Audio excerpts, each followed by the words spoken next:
Yes, welcome everyone. The Marijuana Times show for December 26, 2017. I am your host, Joe Klare. It's the day after Christmas as we wind down towards the end of 2017. Another huge year for marijuana law reform for the cannabis community. And 2018 already shaping up to be a huge year as well. Follow these videos, share these videos. They're on marijuanatimes.org. You can also check out our YouTube channel, the Marijuana Times on there, and the Marijuana Times on Facebook as well. You share on all of your social media networks. Help us spread the truth about cannabis through the Marijuana Times show. And thank you to everybody who likes and comments and shares. As always, the Marijuana Times show is brought to you by naturesidecannabis.com, organic, all natural pesticides. Go check them out. If you're a cannabis cultivator in a legal state, which many of you are, well, not only do you want to make sure that the product that you're selling to your customers is safe and poison-free, you also want to make sure you're following various regulations in your state, whether it's Oregon or Washington or California or Colorado. All of these states have pesticide regulations that need to be followed, because you run afoul of the regulations, then you lose your license to cultivate, and then your business is done. Compliance is key. Naturesidecannabis.com. They can help you become compliant if you're a cannabis cultivator in a legal state. Go check them out. Naturesidecannabis.com, a proud sponsor of the Marijuana Times show. This first story comes from CTV News, Montreal in Canada. Expect legal pot as of July 1st. And this is a date that has been bandied about for quite a few months now, July 1st. So a lot of people were saying July 1st, 2018 is what they're shooting for legalization for adult use in Canada. Well, Justin Trudeau says, no, not so fast. Prime Minister Justin Trudeau says, quote, next summer and not July 1st is the date cannabis will become legal across the country. Excerpts of an interview Trudeau gave the TVA network in Quebec were broadcast earlier this week. Trudeau shook his head earlier last week, actually. Shook his head when interviewer Pierre Brunel asked him why he was so obsessed with July 1st as the date for the cannabis legislation to become law. The Prime Minister said it would not be July 1st, but it would be for next summer. Quote, the date will not be July 1st, I can assure you of that, Trudeau said. I don't know where that date came from. Well, if memory serves me correctly, that date came from various officials and other lawmakers and politicians in Canada who were saying that July 1st was what they were aiming for.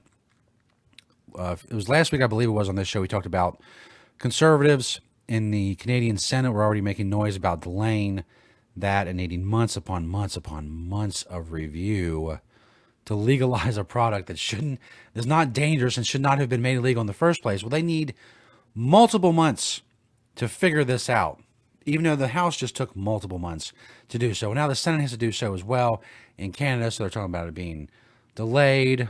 So summer obviously goes into September, so maybe they're pushing it back to September, and then when summer rolls around and they don't have it done, they're going to say, well, maybe fall, and then they'll say, well, maybe 2019. It could go on forever. It's the purpose of deadlines and dates and saying, hey, we're going to get this done right now or as soon as possible. So if you're in Canada and you're waiting for legalization, well, don't hold your breath, because you will turn blue and you will pass out, because you'll be waiting a while, I would say. And I said this at the beginning. The Canadian government is notorious for being very bureaucratic, being very slow, glacier-like movement. To borrow a Canadian stereotype, they have glaciers in Canada, right? Of course they do. They have to. Somewhere there has to be a glacier in Canada. It's very cold. But it's going to be a while. It's not going to be July 1st. Now, Justin Trudeau himself is saying it's not going to be July 1st. So it's not going to be July 1st. If you're hoping for that, well, again, I guess if you're Canadian, you should know more about your government and know how very slowly they move. And it seems like the Senate is going to move slowly as well. So next story from OregonLive.com, where we're going to see spike in teens poisoned by marijuana. So before we even get into the story, here's the first problem with this story is teens poisoned by marijuana. When you hear the word poison, when a reasonable, normal person hears the word poisoned, is the possibility of death connected with that? If you disagree with that, tell me in the comments. Say, no, that's not the way it is. Poison just means, poison's been introduced into the body, which is wrong anyway, because there's the marijuana and cannabis is non-toxic. But poisoning, for most reasonable people, I would go down a limb and say poisoning, or someone has been poisoned. At least the possibility of death is considered. Many people consider the word poisoned, and overdosed as well, for that matter, to mean, oh, well, they died. They overdosed, and they died. Okay, to be fair, a lot of people don't think that. Overdose for some, this means though they took too much. But the word poisoned, doesn't that mean to most people that, hey, they've been poisoned? Poison has been introduced in their body. If you smoke a cigarette, you've been poisoned. Okay? It may not lead to immediate death, but it's going to lead to death down the road, more than likely. And you're literally ingesting poison. Rat poison, various other poisons. It's poisonous. It's toxic to your body. Most things are toxic to your body. Even water is toxic to your body in large amounts. But there's nothing toxic about marijuana. So there's problem number one. Teens poisoned. And this Lynn Terry person for Oregon Live, the very first sentence. The number of teens poisoned by marijuana spiked last year in Oregon. Really? It went from 0 to 0?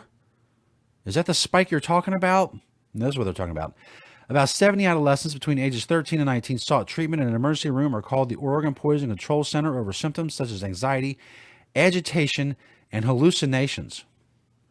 Anxiety means you've been poisoned? Oh, I've been poisoned every day of my life then. I should seek medical attention. I've been poisoned just about every day of my life. Agitation? I'm agitated right now. I've been poisoned by this article. And they would throw in hallucinations, but then watch what they put later in the article. The rise is worrisome, but not alarming, said Dr. Robert Hendrickson, Associate Medical Director of the Poison Center, located at Oregon Health and Science University. I think you can look at it two ways, he said. It's increasing, and that is a concern. On the other hand, 70 cases for the entire state in a whole year is pretty small, which is a good point. There's millions of people in Oregon. There's at least hundreds of thousands of children, maybe millions of children. In this age range, there's got at least hundreds of thousands. 70 is pretty good. And the fact is that this entire increase could be attributed to the fact that marijuana is now legal in Oregon, and those who feel poisoned by marijuana, I'm sorry, I'm using a lot of air quotes. This is a very air quotable article. Anybody who feels like they've been poisoned by marijuana, they feel more comfortable calling either the Poison Control Center or going to the emergency room. Maybe when marijuana was illegal, they were like, oh, I took marijuana. If I go in, I'm going to get in trouble. But now marijuana is legal. So some 15-year-old will be like, well, it's legal and I feel pretty bad. You know, I'm not saying that if you eat a bunch of marijuana edibles and you're not used to it, you're not going to feel bad. You're going to feel real bad. You may even freak out. It's a problem. If you get way, way too high and you're not used to it, that is a problem. I've never said it's not a problem. I never will say that.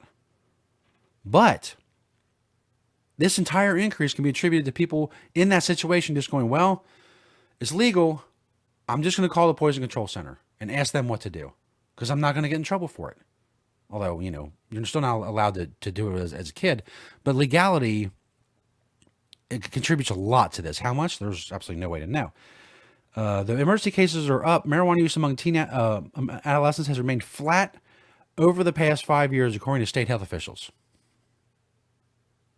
Flat over the last 5 years. Marijuana was legalized just a few years ago.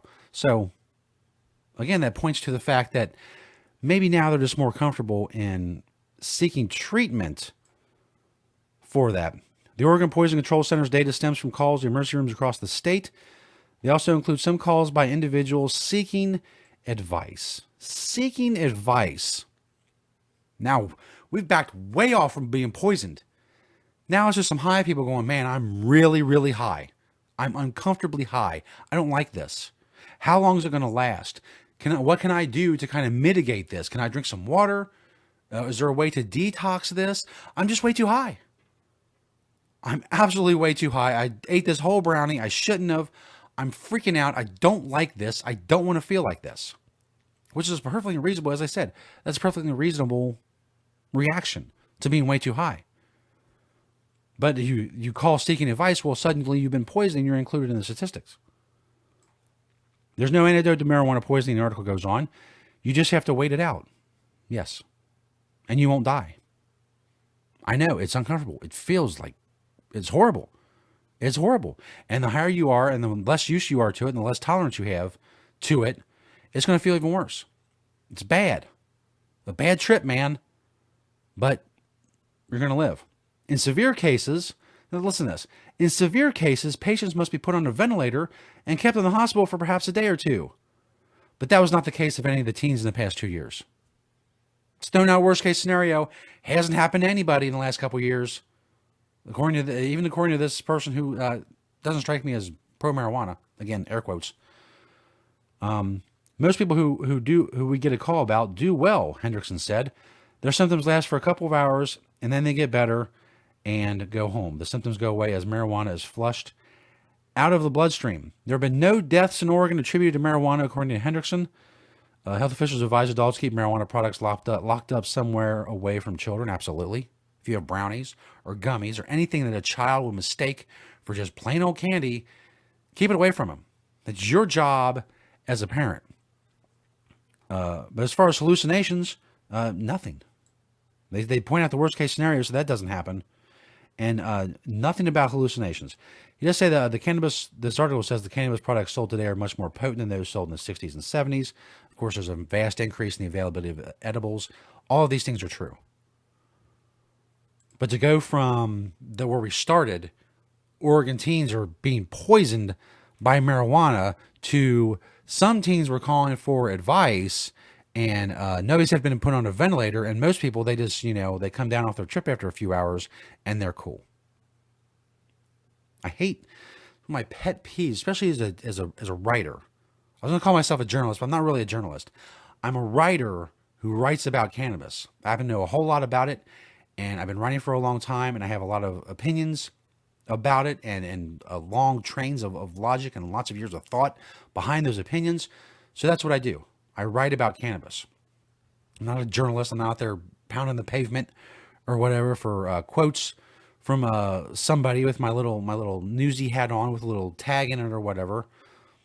That's not me. But as a writer, I hate that you put that title, teens being poisoned. You could have said, hey, more teens are calling the Poison Control Center about weed. It's absolutely true. Went from 40 to 70. But an increase of teens being poisoned by marijuana, it's just horse hockey. Who said that? The guy from MASH. I forget his name. I'm going to say Colonel Potter. Horse hockey. That's horse hockey. I'm going to start using that more. Mark my words. This last story is from marijuanamoment.net. Oregon marijuana stores, another story from Oregon, scored 100% in youth sales sting operation. And this is from a press release from the Oregon Liquor Control Commission, reprinted in a Marijuana Moment.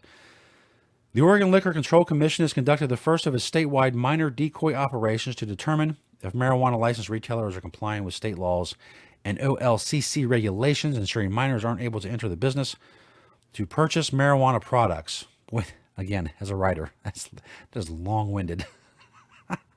You could have economized some of those words, but the press release, I guess you're really not interested in economizing the words. On December 19th, 2017, OLCC marijuana inspectors visited 20 marijuana retailers in Central Oregon, and all of the 20 businesses visited in Bend and Lapine passed a check for prohibiting sales to a minor volunteer. According to Steve Marks, executive director of the OLCC, said, quote, our licensed retailers in Central Oregon scored 100% on refusal to sell marijuana to a minor is a sign this segment of our regulated industry understands the importance of compliance. As we continue these checks, I hope these results will be reflected across the state. Now, I don't know if 100% will be reflected across the state as you get to higher numbers of places checked, but it's going to stay close to 100%. And that's because not only people don't want to pay fines, or companies don't want to pay fines, but they want to keep their license. These people who have these businesses, they have put a lot of money And in some cases, in many cases, their entire life savings into these businesses. They've borrowed from family and friends. They've borrowed from venture capitalists. They've raised money in other ways. Really can't borrow from banks or raise money in many traditional senses because of federal law and over marijuana. But these people have sunk a lot of time and resources and wealth into these businesses. And they're not going to risk all of that just as much as many liquor store operators. It's the same principle. It's what we've been saying for years. So people who are for legalization have been saying for years, drug dealers don't check ID. They're already breaking the law. They don't care if they sell to a 16-year-old. What are you going to do? Put them in jail twice? You're not going to take their license. They don't have one. But these people, these Oregon marijuana stores and marijuana stores all over the country that sell legal regulated product, their livelihood is this. That license allows their entire business to operate. And they're not going to risk that license to sell to some 19-year-old. Why? Why? What incentive would there be? Now, in some cases, there's going to be just poor management. If a kid or someone under 21 gets into your retail operation and buys weed, that's poor management. And you're going to lose your license. But there's every incentive in the world for these companies and for these owners to check that ID, to make sure whoever is in that spot of the store, when they're coming in the door, the person who looks at that ID and makes sure it's not fake and make sure that person's not a minor, whether it's part of a sting operation or just some kid who thinks, hey, I look kind of old. I got a beard at 18 like I did, as if you couldn't tell. I was never carded for cigarettes when I was younger. I could buy alcohol when I was like 18. I was never carded. I look 30. Much the same way right now, I look 50. But they have every incentive not to do that. These owners have every incentive not to sell to minors. And that's why you get something like this. Sale of marijuana products to anyone under the age of 21 in Oregon is a violation that for first offense could result into a 10 to 30-day license suspension. Even that, you know how much money these people lose for 10 to 30 days of their license being suspended? They're not going to do that. They're going to take every step possible to make sure that doesn't happen. Because, they've sunk everything into these businesses. Also, it could be a fine of $1,650, which is bad enough, but the license thing is much worse. Depending on whether or not the sale was intentional, failure by a marijuana licensee or its employee to check a customer's identification before the attempted purchase of marijuana product is a violation that can result in 7-day license suspension or a fine of more than $1,100. So I suspect that these numbers, this 100%, will be seen, or at least very, very close to 100%, will be seen in Oregon and everywhere else where regulated marijuana sales are happening and where they do sting operations, I guess you would call it, to see if they'll sell to a minor, see if a marijuana store will sell to a minor. They're going to be very close to 100%. There'll be mismanagement in some places or just a mistake or a miscommunication or whatever, but no one's going to intentionally sell to a minor. That's ridiculous. It would be ridiculous if they did that, to risk a fine and risk losing their license for however many days, weeks, permanently, whatever. Absolutely ridiculous. Thanks, everybody. As I said, 2017 is wrapping up. We've got a few more shows left in the year. Go to marijuanatimes.org. Check us out. Check out all the great writers. Check out the videos. Share them. Thank you to naturesidecannabis.com for sponsoring the show. Natural, organic, pesticides. If you want to sponsor the show, email us at info@marijuanatimes.org and we can talk about that. It's December 26, 2017. I am Joe Klare. Make cannabis great again. Thanks, everybody. We'll see you next time on the Marijuana Times Show.